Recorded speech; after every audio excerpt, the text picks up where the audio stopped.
What is it? I asked. I'd just given birth, and it seemed like everyone in the delivery room had forgotten that I didn't know what I was having. I'd gone through a very long IVF process that resulted in 4 embryos, 2 boys, 2 girls. My doctor asked me if I wanted to choose the gender, and I said no, just go with the strongest one. God's will be done.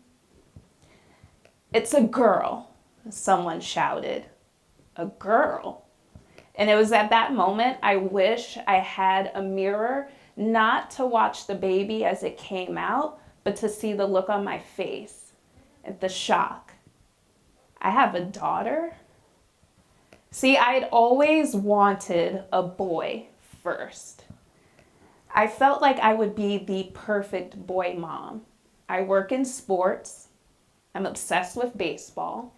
I'm wearing heels now, but I love myself a pair of Jordans.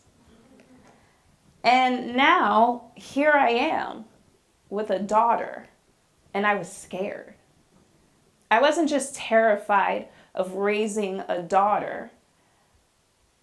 I was terrified she'd inherit the same wounds that I never asked for. My childhood was not good.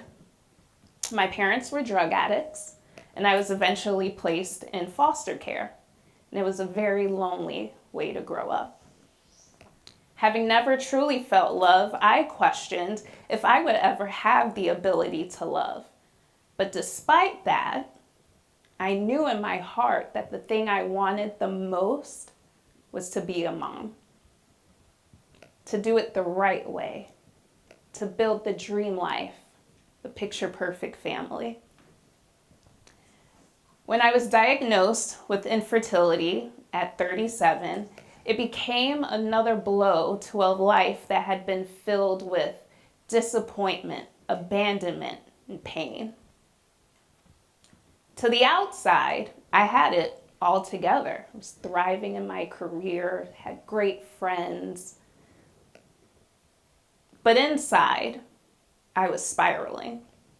And once I made the decision to get a sperm donor and become a single mom by choice, I knew I'd have to face my past in order to build a brighter future for my child.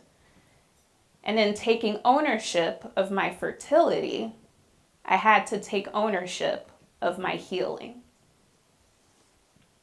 I'd spent years being strong because I had to be. But motherhood, real motherhood, required me to be soft, vulnerable, open. And I'm a Scorpio, so that's not easy. So I made the decision to go to therapy. And I started telling the truth, even the ugly parts. And I apologized to myself for surviving the only way I truly knew how. And it wasn't easy, but slowly I began to heal. But not because everything got easier, but because I stopped pretending it didn't hurt. And the most innovative thing I ever did wasn't IVF. It was choosing to break a cycle instead of repeating it. There was a lot of trauma, and I found patterns that bled into my romantic relationships. I didn't know how to let people in. I didn't know how to choose the ones who stayed. And the idea of raising a daughter, of teaching her how to love herself, how to trust herself, felt like the biggest responsibility of my life. Because here's the thing, when you have a child, you think you're just creating a new life, but really you're confronting your own. And IVF forced me to confront everything I had been running from. But the real work wasn't happening in the clinic. The real work was learning how to believe that I was worthy of being someone's mother. I realized I can't change where I come from, the things I'd been through, but I can decide where the story goes from here. Every injection, every tear, every dollar spent, it wasn't just bringing me closer to a baby. It was bringing me closer to the woman I was meant to be. So when the nurse placed my daughter, Isla, on my chest, when I heard her cry, I didn't just become a mother that day. I became my own.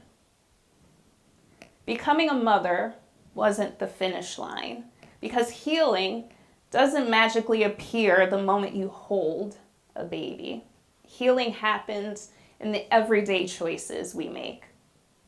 When I look into her big, beautiful gray eyes and tell her she's loved and mean it. When I mess up and I give myself grace instead of punishment. She thinks I'm teaching her how to be confident, how to be curious, how to take up space. Really, she's teaching me. She is proof that you can grow something beautiful out of a past that tried to break you. And I know that there are people here who are listening, who have some sort of version of my story, and maybe you've been told that something you desperately want is out of reach, and maybe you've been the strong one for so long that softness feels like a threat. Maybe you're still healing from wounds no one can see. Sometimes people call me brave, but I didn't become a mom because I was fearless. I became a mom because I was tired of fear deciding everything for me. So I chose a path that didn't just create a child, it ended up creating a new version of me. One who could say, the story didn't go the way I imagined, but it's still a story worth celebrating. And now, when I look at Isla, I look at her joy, her confidence, her curiosity, I realize I didn't just give her life, she gave me mine back. She's proof that a different ending is possible. She's proof that healing is generational. She's proof that I was always worthy of love, even before she arrived. Do I wish my story had been easier? Sure. Yes. But when I look at Isla, I realize if even one thing during the course of my life had been different, she might not be here. Every detour, every heartbreak, every moment where I thought I'd reached just the complete end of my strength, that was leading me to her. Because love that is chosen, that is fought for, that is built from the rubble is unshakable.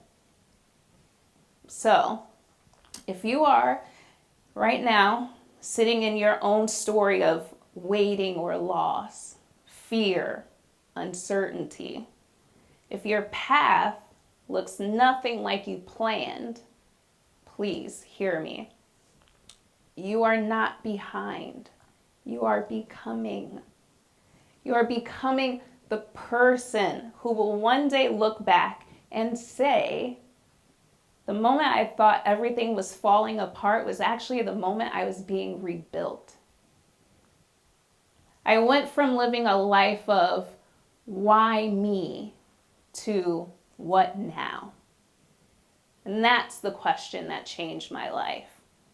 It led me to a delivery room and hearing the words, it's a girl who will grow up knowing that she was wanted, not by accident, but on purpose.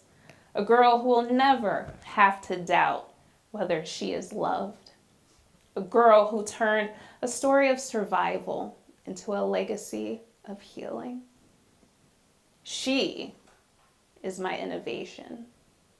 Isla is my identity, my healing. And every day I get to choose her. I choose me too. Thank you.